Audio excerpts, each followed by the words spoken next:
As কুকিংয়ে তোমাদের সবাইকে স্বাগত। আজ তোমাদেরকে বানিয়ে দেখাবো শীতের এক সবজি রান্নার রেসিপি।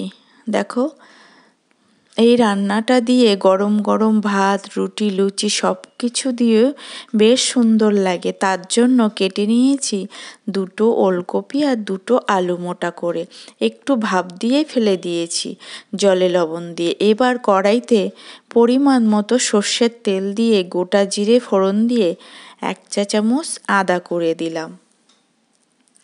ভিডিওটা সম্পূর্ণ দেখার অনুরোধ রইল।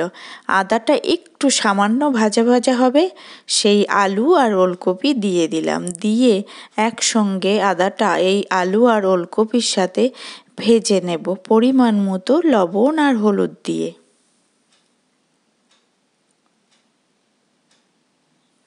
ওলকপির অনেক রান্না খেয়েছো, তো এই রান্নাটা সম্পূর্ণ নিরামিষ, খুব সুন্দর লাগে খেতে। এবার ঢেকে ঢেকে এটাকে ভেজে নেব, এমনভাবে ভেজে নেব ওলকপি আলুটা যেন ভাজতে ভাজতে প্রায় সিদ্ধ হয়ে আসে। অল্প অল্প গরম জল দিয়ে দিয়ে ঢেকে ঢেকে এটাকে ভেজে নেব, আর একটু হলুদ দিয়ে। এবার দেব কিছুটা মটরশুঁটি দিয়ে নাড়িয়ে চাড়িয়ে আবার ঢেকে ঢেকে এটাকে ভেজে নেব। ভিডিওটা ভালো লাগলে অবশ্যই লাইক, শেয়ার, কমেন্ট করে জানিও কেমন হলো, আর সাবস্ক্রাইব করে পাশে থাকার অনুরোধ রইল।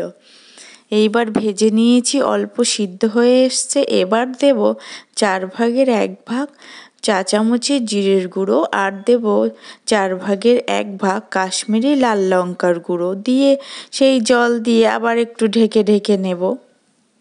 এই ঢাকার ফলে বেশ একদম নরম হয়ে আসবে। আর এই রান্নাটা অবশ্যই ওলকপিটা একদম কচি নিতে হবে, তাহলে খুব সুন্দর খেতে লাগবে।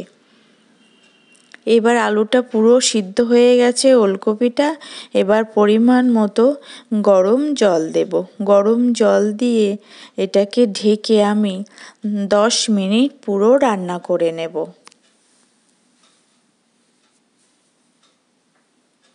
এবার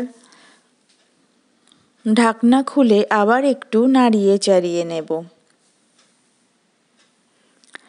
এবার কাঁচা লঙ্কা দেব, আর দেব অল্প চিনি, সামান্য চিনি, যেহেতু নিরামিষ তরকারি দিলে টেস্টটা ব্যালেন্স হয়, খেতেও খুব সুন্দর লাগে।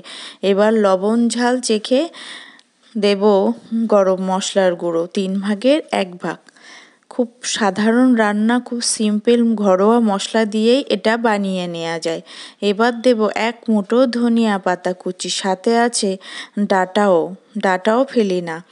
ডাঁটা পাতা, ধনিয়া পাতা দিলে খুব সুন্দর লাগে খেতে এই শীতের সিজনে। সব কিছু ঠিকঠাক আছে। 1-2টো আলু ফাটিয়ে দেব, লঙ্কা ফাটিয়ে দেব। এবার দেব 1 চামচ মতো একটু বাটার। এটা দিলে এই তরকারির সেন্টটা দারুণ আসে।